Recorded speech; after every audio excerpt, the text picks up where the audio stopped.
Hello বন্ধুরা, খামার চিত্র ইউটিউব চ্যানেলে আপনাদের সবাইকে স্বাগত, শুভেচ্ছা। বন্ধুরা, এগুলো হচ্ছে হাঁসের ডিম। আপনারা জানেন যে হাঁস ডিম পারে, আর যেগুলো থেকে বাচ্চা উৎপাদন হয়, অর্থাৎ হাঁসের বাচ্চা উৎপাদন হয়, সেগুলো কিন্তু বীজ ডিম বলা হয়, অর্থাৎ পুরুষ হাঁস লাগে। 100টা হাঁসের মধ্যে 10টা পুরুষ হাঁস লাগে, তাহলে সেই ডিম থেকে বাচ্চা উৎপাদন হয়। আর যদি বাচ্চা উৎপাদন না করেন, তাহলে কিন্তু আপনারা পুরুষ হাঁস না হলেও আপনাদের হাঁস থেকে ডিম উৎপন্ন হবে।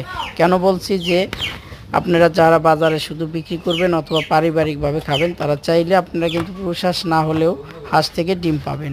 কিন্তু যারা আপনারা বাচ্চা উৎপাদন করবেন বা হ্যাচারিতে বাচ্চা দিয়ে উৎপাদনের জন্য ডিম দেবেন, তাহলে অবশ্যই বীজ ডিম হিসেবে আপনাদেরকে 100টা হাঁসের মধ্যে 10টা বা 11টা পুরুষ হাঁস দিতে হবে, তাহলে ওই ডিম থেকে বাচ্চা উৎপাদন হবে। বিষয়টি ভালো লাগলে অবশ্যই আপনাদের চ্যানেলটিকে সাবস্ক্রাইব করবেন এবং লাইক এবং কমেন্টের মাধ্যমে আপনাদের মতামত জানাবেন। ধন্যবাদ সবাইকে, ভালো থাকবেন, আল্লাহ হাফেজ।